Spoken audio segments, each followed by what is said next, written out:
साईं बाबा का, शिरडी बाबा का आशीर्वाद लेकर, उनका नाम लेकर, उनकी परमिशन लेकर हम आज केनोपनिषद का पाठ करते हैं। केनोपनिषद के अंदर गुरु और शिष्य का संवाद है। इसमें भी सबसे पहले शांति पाठ है। शांति पाठ पाठ में प्रभु से प्रार्थना की जाती है कि हे प्रभु, आप मेरे सारे अंगों को, शरीर को पुष्ट करें और इनकी वृद्धि हो, तथा उपनिषदों में जो ब्रह्म का स्वरूप बताया गया है उसे मैं कभी भी अस्वीकार ना करूं, और वह प्रभु भी मेरा कभी त्याग ना करें। यहाँ पर यह बात बहुत स्पष्ट है कि प्रभु का नाम लेने के लिए दो चीज़ों की आवश्यकता है। एक, प्रभु में विश्वास। दूसरा, शरीर हमारा ठीक ठाक होना चाहिए। अगर हमारे शरीर में रोग है, कोई प्रॉब्लम है, कोई डिफिकल्टी है, तो प्रभु का नाम लेने में भी ध्यान दूसरी तरफ चला जाता है। तो ये बहुत ज़रूरी है कि शरीर को निरोग ठीक ठाक रखा जाए, शरीर पुष्ट हो और उसकी वृद्धि हो, तभी प्रभु को जाने के लिए हम तत्परता के साथ आगे बढ़ सकते हैं। उसी प्रकार से ये भी बहुत ज़रूरी है कि प्रभु में विश्वास हो। अगर विश्वास ही नहीं होगा तब फिर प्रभु की तरफ जाने का तो सवाल ही नहीं उठता। कितना भी हम कोशिश करते रहेंगे, अगर हमें प्रभु में विश्वास नहीं है तो फिर हम आगे प्रोग्रेस नहीं कर पाएंगे, आगे बढ़ नहीं पाएंगे। तो ये दो बातों के साथ शांति पाठ में बताया गया है। अब इसमें जो प्रथम खंड है उसमें शिष्य अपने गुरु से पूछता है कि हमारी इंद्रियों को, इंद्रियां वगैरह को अपना काम करने की योग्यता देने वाला और उन्हें अपने काम में इंस्पायर करने वाला कौन है और वो कैसा है।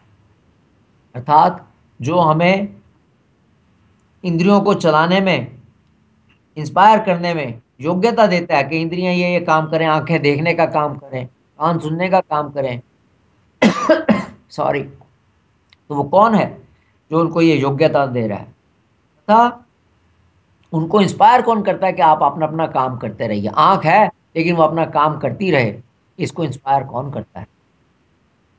अब गुरु इसका उत्तर देते हैं अपने शिष्य को, कहते हैं, और इसका उत्तर वो सांकेतिक भाषा में देते हैं। कहते हैं प्रभु ही इन सब का प्रेरक है। अर्थात इंद्रियों को प्रेरणा कौन देता है काम करने के लिए, योग्यता कौन देता है, प्रभु ही इनको प्रेरणा देते हैं। प्रभु जड़ और चेतन इन दोनों से अलग है। उसके प्रभु के एक अंश से इंद्रियों को शक्ति आई हुई है। तो इंद्रियों को शक्ति कहाँ से आती है, इंद्रियों को शक्ति कौन प्रदान करता है, प्रभु की शक्ति का एक अंश शक्ति से शक्ति देता है, और जो इन सब का ज्ञाता है, इन सब का प्रेरक है, वह ही ब्रह्म है। क्योंकि प्रभु की एक अंश की शक्ति से शक्ति प्राप्त करके हमारी इंद्रियां वगैरह काम करती है, बुद्धि काम करती है, इसलिए हम इन इंद्रियों, बुद्धि वगैरह से प्रभु को जान नहीं सकते।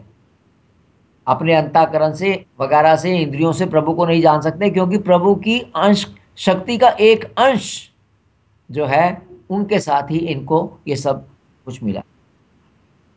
दूसरे खंड में गुरु अपने शिष्य को सावधान करता हुआ कहता है कि मेरे बताने से, जो मैंने तेरे को अभी ये बताया है कि ब्रह्म की शक्ति के एक अंश के साथ ही इंद्रियां अपने काम करती हैं, उनको प्रेरणा मिलती है, तो कहता है ये बताने से अगर तू समझ गया है कि तू ब्रह्म को भली भांति जान गया है, तो असल में तू उससे बहुत थोड़ा जाना है। ये कहना काफ़ी नहीं है कि प्रभु के एक अंश की शक्ति से हमारी इंद्रियां काम करती हैं, इसलिए हम उस प्रभु को जान गए। क्योंकि गुरु कहता है, क्योंकि यदि तू जीवात्मा को, जो ब्रह्म का एक अंश मात्र है, या इंद्रियां वगैरह को, जो ब्रह्म का एक अंश है जिसे वह अपना काम करने में समर्थ है, तो तू ब्रह्म समझता है, तो ये ठीक नहीं, क्योंकि सारा ब्रह्मांड ही ब्रह्म का एक अंश है। तो यहाँ पर सावधान कर दिया गुरु ने कि ये मत समझना कि तूने ब्रह्म को जान लिया, ये बताने से जान लिया कि ब्रह्म, यानी कि ये इतना कह देना काफी नहीं है कि प्रभु की या ब्रह्म पर ब्रह्म की अंश की एक अंश की शक्ति शक्ति की एक अंश से ये सब काम चल रहा है, इतना कह देने से काम नहीं होता।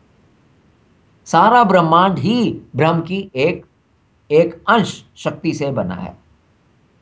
तब शिष्य कहता है कि अगर मैं कहूं कि मैं ब्रह्म को ठीक से जानता हूं तो ये गलत है, और ना ही मैं ये कह सकता हूं कि मैं उसे नहीं जानता, फिर भी मैं उसे जानता हूं। अब इसका नतीजा क्या है, इस सब बातों का कंक्लूजन क्या है?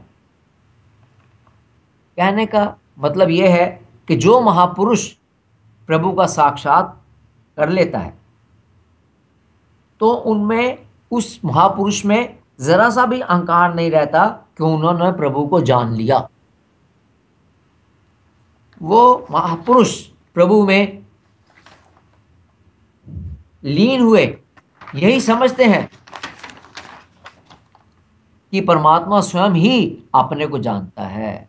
जब तक ये हमारे अंदर अहंकार है, अभिमान है, तब तक प्रभु का साक्षात्कार, प्रभु का दर्शन नहीं हो सकता। अर्थात एक बारी प्रभु को जान लिया जाए तो उसको बताने वाला बताने में समर्थता खो देता है, वो फिर उसको बता नहीं सकता।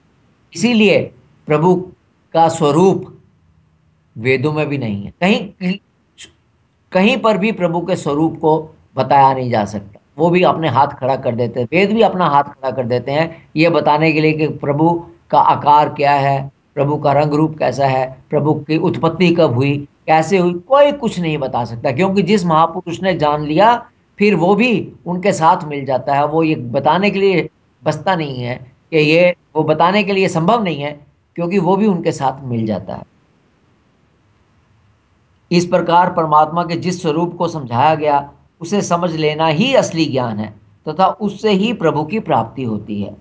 जब तक ये अहंकार है कि मैं अलग हूं, मैंने प्रभु को जान लिया, तब तक प्रभु की प्राप्ति नहीं हो सकती। प्रभु को प्राप्त कराने वाली ज्ञान रूपी शक्ति भी प्रभु से ही प्राप्त होती है, वो भी प्रभु से ही मिलती है। मानव शरीर बहुत दुर्लभ है, इसे पाकर जो परमात्मा प्राप्ति में नहीं लगता वह भूल करता है तथा जन्म के चक्कर में पड़ा। यहाँ पर हम पहले खंड को समाप्त करते हैं। साईं बाबा का धन्यवाद करते हैं और आप सब सुनने वालों का भी बहुत बहुत धन्यवाद करते हैं।